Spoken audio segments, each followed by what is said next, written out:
Hello bankers, very very good evening to all of you. Welcome back. आशा करते हैं आप सभी लोग काफ़ी अच्छे होंगे। आज के इस वीडियो के अंदर हम लोग डिस्कस करने वाले हैं CAIB नवंबर दिसंबर 2024 एग्ज़ाम रजिस्ट्रेशन के बारे में। ओके, जैसे आप सभी लोग जानते हैं और देख सकते हैं, ठीक है। CAIB November December exam registration which already started from 4 PM today itself. तो कल आपका रिजल्ट अनाउंस हुआ था for the July session, right. तो आपके जो कंसोलिडेटेड मार्कशीट हैं वो रिलीज किए गए थे। अब आपका नवंबर दिसंबर का जो कहीं ना कहीं सेशन, जो अपकमिंग सेशन है, तो उसके एग्जाम रजिस्ट्रेशन आज आपका स्टार्ट हो गए, ठीक है। तो अर्ली रजिस्ट्रेशन थोड़ा सा हेल्पफुल होता है, तो इन्हीं क्वेश्चंस का मैं आंसर करने वाला हूँ। अर्ली रजिस्ट्रेशन के बेनिफिट, इलेक्टिव सब्जेक्ट क्या ऑप्ट करना है, ठीक है, और इसके अलावा और भी जो आपकी क्वेरीज हैं वो सब हम लोग यहाँ पे डिस्कस करेंगे, ठीक है। So if you come to this particular one, अगर आप एग्जामिनेशन एंड कोर्सेज में जाते हैं, ठीक है, so here you can see फ्लेक्सिब courses. तो फ्लेक्सिब कोर्सेज के अंदर आपको CAIB आपका देखने के लिए मिल जाएगा, ठीक है। CAIB आपका सर्टिफिकेशन कोर्सेज पर अगर आप क्लिक करते हैं, ओके, ये आपका लास्ट टाइम का था, ठीक है। तो अब अगर आप इसको स्क्रॉल करेंगे यहाँ से, ठीक है, so your registration will start from today. It already started from 4 PM onwards. ठीक है, तो आपका and it will last till 23rd of September 2024. Usually ये डेट आपकी एक्सटेंड होती है, वो डिपेंड करता है आपका जो नंबर ऑफ इनरोलमेंट्स आपके हुए हैं और जो सेंटर्स में आपका वैकेंसीज बची हैं उनके हिसाब से, ठीक है।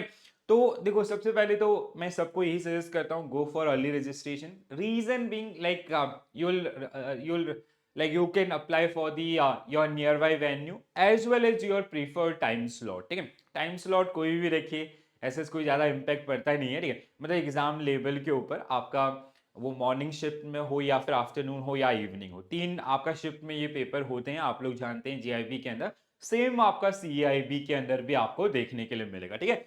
सो गो फॉर अर्ली रजिस्ट्रेशन। आपका ये 100 रुपीज टू 100 रुपीज एक्स्ट्रा क्यों पे करना है, ठीक है। So that is like 3rd सितंबर से स्टार्ट होगा, 9 सितंबर नॉर्मल आपका exam registration, and you will have option till 23rd, और इसके बाद भी 2-4 दिन ये एक्सटेंड होता है मोस्ट ऑफ द टाइम, ठीक है। तो वहां पे एग्जाम डेट की अगर हम लोग बात करते हैं, so these are your examination dates. So your first paper is schedule on November 24th November, एक पेपर आपका, ठीक है, so which is ABM।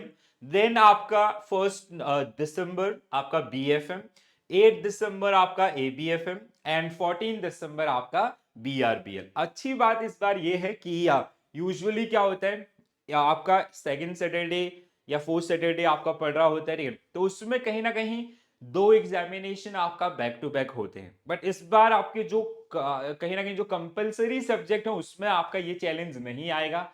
But ये चैलेंज कहाँ पे आएगा आपको, यहाँ पे, ठीक है, जो आपका इलेक्टिव पेपर होगा। इलेक्टिव पेपर का जो डेट है वो आपका जस्ट आफ्टर BRBL। तो 15th को आपका इलेक्टिव पेपर आपका इस बार जो आपको मिलेगा, तो BRBL एंड इलेक्टिव पेपर के बीच में गैप नहीं मिलेगा। यूजुअली जो पहले आपको 1 वीक का गैप मिलता था, ठीक है। अकॉर्डिंगली आपको इसको भी थोड़ा साथ साथ में प्रिपेयर करना पड़ेगा अभी से। इलेक्टिव में हमारे पास 5 ऑप्शन होते हैं, and you have to opt one elective subject, ठीक है। Rural banking, human resource management, information technology and banking, risk management in central banking. अगर आपका सवाल ये है कि सर कौन सा फिल करना चाहिए, ठीक है, अगर हम अपने वर्क एक्सपीरियंस, एजुकेशनल बैकग्राउंड को इग्नोर करते हुए फिल करें, so I always recommend human resource management, और सबसे ज्यादा एस्पिरेंट्स इसी को फिल करते हैं। काइंड ऑफ स्टैटिक डेटा है, पेपर थोड़ा सा इजियर साइड पे रहता है, ठीक है। HRM का जिनका भी आपका इलेक्टिव पेपर होगा जुलाई के अंदर, जिन्होंने फिल किया होगा सबने पास किया था, ठीक है, थोड़ा बहुत प्रिपरेशन के साथ। देन सेकंड मोस्ट आपका रहता था रूरल बैंकिंग, बट इस बार रूरल बैंकिंग जो जुलाई के अंदर पूछा गया उसमें बहुत डिटेल में आपका जो भी अलग अलग सेक्शन हैं या अदर्स वो आपको पूछे गए, तो उसकी वजह से कहीं ना कहीं जो एग्जाम कॉम्प्लेक्सिटी है वो थोड़ा सा इंक्रीज हुई थी, ठीक है। देन थर्ड नंबर पे आता है आपका central banking. Then IT background वाले आपका IT फिल करते हैं, और कुछ लोग आपका रिस्क मैनेजमेंट। तो देखो, हमेशा एक चीज ध्यान रखिएगा, यहाँ पे आपका जो मोटिव है CAIB सर्टिफाइड होना है, ना कि इनमें सर्टिफिकेशन लेना। पहली चीज ये क्लियर होनी चाहिए, ठीक है। आपका मतलब इनमें आप बाद में इंडिविजुअल सर्टिफिकेशन भी कर सकते हैं, that is also available on IIBF website, ठीक है। तो मेरा सजेशन होगा go for the easiest one. अगर आपका वर्क एक्सपीरियंस या आप कंफर्टेबल हैं किसी सब्जेक्ट के साथ, ऑब्वियसली उसके साथ जाइए। बट अगर आप बिल्कुल नोवाइस से फर्स्ट फ्रेश से स्टडी करना चाहते हैं तो HRM will be the best choice. Then central banking, rural banking, these are the options which are available, right. तो ये आपका रहेगा, ठीक है। अगर आप एग्जाम फी की बात करते हैं तो अगर आप फर्स्ट टाइम, आपने अभी रिसेंटली जीआईबी क्वालिफाई किया है, now you are applying for CIB, so it will be 5000 and 5000 plus GST.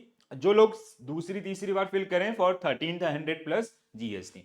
First time वालों के लिए एक चीज आपका यहाँ पे जो आईआईबीएफ के द्वारा मिलती है, दैट इज ग्रेस मार्क्स आपको मिलता है फर्स्ट टाइम के उसमें, ठीक है। सो ग्रेस मार्क्स का मतलब क्या है कि क्रेडिट तो हर सेट में मिलेगा, ग्रेस मार्क्स आपका एप्लीकेबल होता है फर्स्ट अटेम्प्ट में। फर्स्ट अटेम्प्ट में जैसे सपोज दैट आपने कंपलसरी चारों पेपर क्लियर कर दिया और ग्रेस मार्क्स सपोज दैट मतलब एग्रीगेट आपका 50% होना चाहिए, ठीक है। तो अगर किसी में 45 या 45 प्लस, डाउन साइड इज 45, उससे ऊपर है तो 49 48 ऐसे भी हैं, और ओवरऑल आपका 50% से ऊपर जाता है, 250 मार्क्स से ऊपर जाता है, so you will be certified as CIB, ठीक है। बट सेकंड टाइम में ये चीज आपका काम नहीं करती है। जैसे फर्स्ट टाइम में आपने 2 पेपर क्लियर किए, सेकंड टाइम में आपने सपोज दैट 3 पेपर आपके थे, 3 में से 2 पेपर में आपने 50 प्लस किया, एक में आपका 49 आ गया, तो वो 49 वाला आपको दोबारा से देना पड़ेगा। सो दिस इज द आपका जो रूल आपका कहता है सीआईबी एग्जामिनेशन के लिए, ठीक है। ऐसे अभी भी कोई नेगेटिव मार्किंग नहीं है। जो लेटेस्ट चेंज था वो लास्ट ईयर था, वो था आपका क्वेश्चन विदाउट ऑप्शंस जो आपको दिए गए थे, ठीक है। तो अदरवाइज इसमें और कोई चेंजेस आपका नहीं है। यहाँ से जो लोग नए हैं, बिल्कुल ठीक है, आप लोग रूल इन सिलेबस या आपका डिटेल वो सारी चीजें भी आप लोग यहाँ से देख सकते हैं, ठीक है। एक और चीज मैं आप सबको सजेस्ट करना चाहूंगा, दैट इज अबाउट दी कहीं ना कहीं आपका एग्जाम लेवल। सीआईबी का मेरे एक्सपीरियंस में जो सबसे इजी एग्जाम था वो अभी रिसेंट जुलाई वाला था, ठीक है।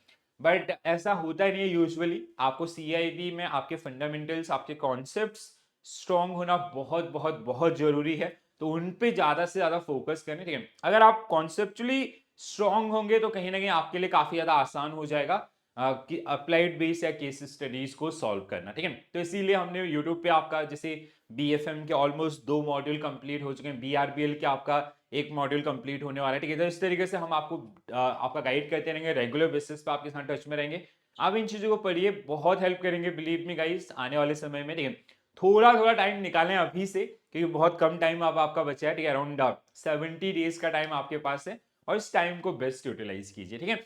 और अगर कोई भी चैलेंजेस आपको आ रहे हैं फॉर्म फिलिंग में या अदर्स कोई भी, तो आप कमेंट्स में मेंशन कर सकते हैं, और या फिर आप हमारे टेलीग्राम पे ज्वाइन कर सकते हैं, ठीक है, जीआईबी सीआईबी प्रेप ऑफिशियल। तो वहां पे हम आप अपनी क्वेरीज हमारे साथ शेयर कर सकते हैं, we will definitely get back to you, okay. चलो, तो all the very best for your preparation guys, जल्दी से रजिस्ट्रेशन कर लीजिए, और अगर कोई भी हेल्प चाहिए होती है तो उसके लिए आप हमें कनेक्ट कीजिए। So all the very best, bye bye, take care all, thank you.